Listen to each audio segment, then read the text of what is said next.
There's a chapter in the Bible so dark, so disturbing, that many have chosen to look away. In Judges 19, we find more than just a tale of one man and one woman. We find the collapse of a covenant people, a Levite, a concubine, a night of terror that would shatter a nation. But this is more than history. It's a mirror. What happens when a nation forgets its God? When truth fades and everyone does what is right in their own eyes? This story has been whispered in hushed tones, censored in pulpits, and avoided in Sunday school. Yet within its horror lies a warning carved in blood, and a strange mercy that still echoes today. Are you ready to uncover the truth they tried to bury? Drop a 777 in the comments, and prepare to walk the road into the heart of Judges 19, where human evil and divine purpose collide. The road stretched long and winding before the Levite, his concubine, and their young servant, as they left Bethlehem behind, their donkeys' hooves echoing against the stones of Judah's hills. The sun hung low, casting golden rays that seemed to promise a safe return to Ephraim. Yet, in the silence between their steps, an unseen weight pressed upon the air. A warning, perhaps, of a storm not born of clouds but of human hearts gone astray. The book of Judges sets the stage with a single chilling truth. In those days, there was no king in Israel. Everyone did what was right in his own eyes. Judges 19:1. As daylight faded, they approached Gibeah, a city that would one day be called Jerusalem, but then a place of foreigners, untouched by Israel's covenant. The servant, his voice tinged with urgency, pleaded, "Let us stop here, master, for the night grows near." But the Levite shook his head, his resolve firm. "No," he said, "we will not rest among those who do not know our God." Was it faith that drove him, or a fear of the unknown? Perhaps he sensed a danger he could not name, a shadow lurking just beyond the horizon. Instead, he pressed on toward Gibeah, a town within the tribe of Benjamin, where he believed safety awaited among his own people. The twilight deepened as they entered Gibeah's town square, weary and dust-covered from the journey. In Israel, hospitality was more than courtesy. It was a sacred duty, a reflection of God's own welcome to the stranger. Yet, to their shock, no door opened, no voice called out in greeting. The square lay cold and silent, as if the town held its breath. Were the people of Gibeah too fearful, too indifferent, or gripped by something darker? As night fell, an old man, returning from his fields, spotted the travelers huddled in the open. His voice broke the stillness. The old man's home. The fire crackled, and for a fleeting moment, peace seemed possible. They washed their feet, broke bread, and let the weight of the road slip away. But outside, in the gathering dark, a storm was rising, one that would shatter the night and reveal the soul of a broken people. The firelight flickered in the old man's home in Gibeah, casting warm shadows over the Levite, his concubine, and their young servant.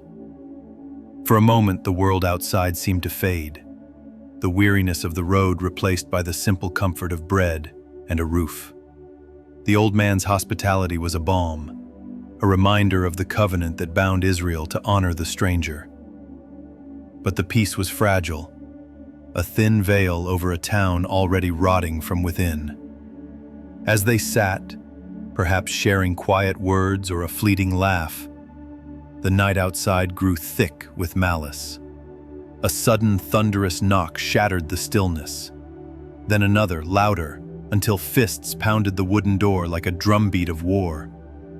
The Levite's eyes darted to the door, his heart quickening. Outside, a mob had gathered, men of Gibeah, their voices raw with depravity, shouting, "Bring out the man who came to your house, so we can have him." Judges 19:22. The air turned cold. the warmth of the fire no match for the chill of their intent. These were not foreigners, not strangers from a distant land, but men of Benjamin, sons of Israel's covenant, now twisted by a darkness that echoed the sins of Sodom long ago. The old man, his face pale, stepped toward the door, his voice trembling as he faced the mob. "My brothers, do not do this wicked thing," he pleaded. "This man is my guest, under the shelter of my roof." But then, in a moment that sears the soul, he offered the unthinkable. "Here is my virgin daughter and the man's concubine. Take them, do what you will, but leave this man be." Can you fathom the weight of those words? In a land where hospitality was sacred, a father offered his own child and another's life to appease evil. Was it fear, desperation, or a deeper brokenness that led him to such a choice? The mob, unmoved, grew louder, their demands unrelenting. And then, in a moment that breaks the heart of the story, the Levite made his choice. Without a word, he took his concubine, her eyes likely wide with terror, and pushed her out into the night. The door closed behind her, and the mob descended. They raped her and abused her all night until morning, then let her go at dawn. Judges 19:25. Hour after hour she endured unspeakable torment, her cries swallowed by the darkness, while those inside remained silent. As the first light of dawn crept over Gibeah, she crawled back to the house, her body broken, her hands stretched toward the threshold, grasping for safety that soon engulf a nation. The dawn broke over Gibeah, its light cruel and unyielding, revealing a scene that would haunt Israel for generations. There, on the threshold of the old man's house, lay the concubine, her body still, her hands outstretched as if reaching for a mercy that never came. The Levite, rising to continue his journey, opened the door and saw her. No cry of anguish escaped his lips, no rush to cradle her broken form. Instead, his voice cut through the morning air, cold and commanding. "Get up, let's go," Judges 19:28. But she did not stir, for the night's horrors had stolen her life. The man who should have shielded her stood over her lifeless body, unmoved, his heart a mystery of detachment or despair. Silently, he lifted her, placed her upon his donkey, and turned toward home, the weight of her death heavier than the load he carried. In the quiet hills of Ephraim, the Levite entered his house, but what he did next was no act of mourning. It was a scream in the silence of a nation asleep. Taking a knife, he divided her body, limb by limb, into 12 pieces, Judges 19:29, and sent them to the 12 tribes of Israel. Imagine the horror of receiving such a message. A fragment of a woman's flesh, wrapped in blood, accompanied by a letter recounting the atrocities of Gibeah. It was not merely a call for justice. It was a visceral demand to awaken a people who had grown numb to their own decay. The Levites' act, gruesome and deliberate, forced Israel to confront the truth. One of their own tribes, Benjamin, had birthed a darkness that rivaled the sins of nations long judged. The tribes received the pieces, and a collective gasp rose across the land. "No such thing has ever happened or been seen from the day the Israelites came up from Egypt to this day." Judges 19:30. Elders, warriors, and families stood in shock, their hearts pierced by the weight of the crime. This was no foreign enemy, no distant threat. It was betrayal from within, a wound in the soul of God's chosen people. The cry went out, "Consider it, take counsel, and speak." The 11 tribes gathered, their outrage kindling a fire that would not be quenched. They demanded that Benjamin surrender the men of Gibeah, those wicked souls who had defiled the covenant. But Benjamin, in a choice that would echo through history, refused. A line was drawn, not in sand, but in blood, and the stage was set for a reckoning. What began as one night of horror now threatened to tear Israel apart. The Levites' gruesome message was a mirror, reflecting a nation's drift from God. And as the tribes prepared for war, the question lingered: could justice heal what sin had shattered? The air was thick with the weight of betrayal as the 11 tribes of Israel gathered, their hearts burning with righteous fury. The severed pieces of the concubine's body, sent to every corner of the land, had done their work, awakening a nation to the horror festering within. The men of Gibeah, sons of Benjamin, had committed an abomination, and now the tribes demanded justice. "Deliver up the men, the worthless fellows in Gibeah, that we may put them to death and purge evil from Israel." Judges 20:13. But Benjamin, in a choice that would stain their legacy, stood defiant. They would not surrender their own, choosing loyalty to their tribe over the covenant of God. And so the unthinkable began, a war not against foreign enemies, but brother against brother, Israel against Israel.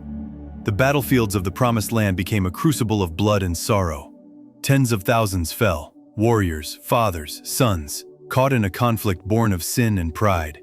Towns burned, their ashes rising like a lament to the heavens. The 11 tribes fought with the fire of justice, yet their victories grew heavy with cost. When the dust settled, the tribe of Benjamin lay nearly extinguished, reduced to a mere 600 men, their cities in ruins, their women and children gone. What had begun as a righteous call to purge evil had spiraled into devastation, threatening to erase one of the 12 tribes of Jacob's line. The victors, standing amid the wreckage, felt a new weight, not of triumph, but of dread. "O Lord, the God of Israel, why has this happened in Israel, that today there should be one tribe lacking?" Judges 21:3.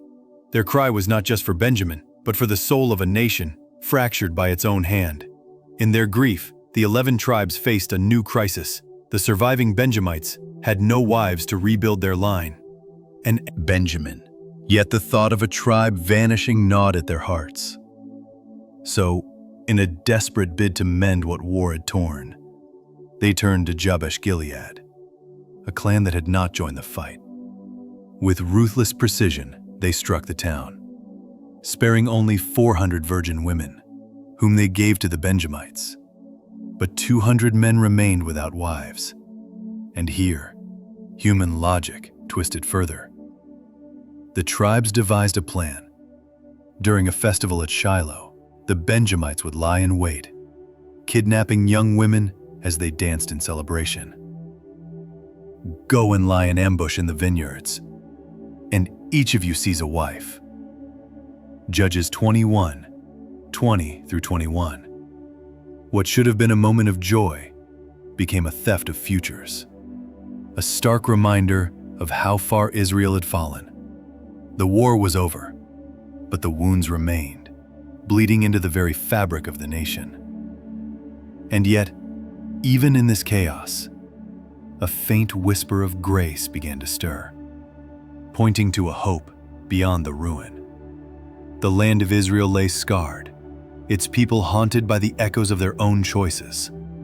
The civil war had torn through the tribes, leaving Benjamin a shadow of its former self. 600 men huddled in the wilderness, with no homes, no families, only the weight of survival. The violence, the kidnappings, the desperate human schemes to stitch together what sin had unraveled. It all pointed to a single, sobering truth. In those days there was no king in Israel. Everyone did what was right in his own eyes. Judges 21:25. Yet, in the midst of this wreckage, where despair seemed to have the final word, a flicker of divine grace emerged, refusing to let the story end in ashes. The tribe of Benjamin, though battered, was not erased. The surviving men returned to their inheritance, and slowly, stone by stone, their cities rose again. Families took root, children were born, and life, though scarred, pressed forward. This was no accident. God's mercy wove a thread of hope through the ruins, The book of Judges does not erase the consequences. The concubine's death, the thousands fallen in battle, the women of Jabesh Gilead and Shiloh, stripped of their choices. These wounds remained. But God's grace, like a quiet stream in a parched land, offered a future beyond failure. Benjamin's restoration was a testament that even when a people stray, God does not abandon them. What lessons rise from this dark chapter? First, without accountability, the human heart drifts into chaos. When no king, no divine authority guides a soul, compromise creeps in, and what once seemed unthinkable becomes reality. Second, every person bears choice, but left unchecked, it spirals into devastation. Fourth, you can choose your sin, but not its consequences. The ripples of one night in Gibeah led to war, loss, and broken lives far beyond its walls. Yet finally, God's grace remains. Even in Israel's darkest hour, He made room for redemption, proving that no failure is final in His hands. So, where does this leave us? This story is not just Israel's, it's ours. It asks, who holds you accountable? Do you see those around you as bearers of God's image, or have you let their worth fade in your eyes? Have you drifted, even slightly, from the one who anchors your soul? And when your choices ripple outward, who do they touch? The mirror of Judges 19 to 21 is unflinching, but so is the mercy that follows. God rebuilt Benjamin, and He can rebuild you.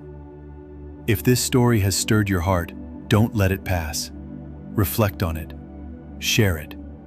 Drop a 777 in the comments if you feel the weight of this truth and want to carry it forward.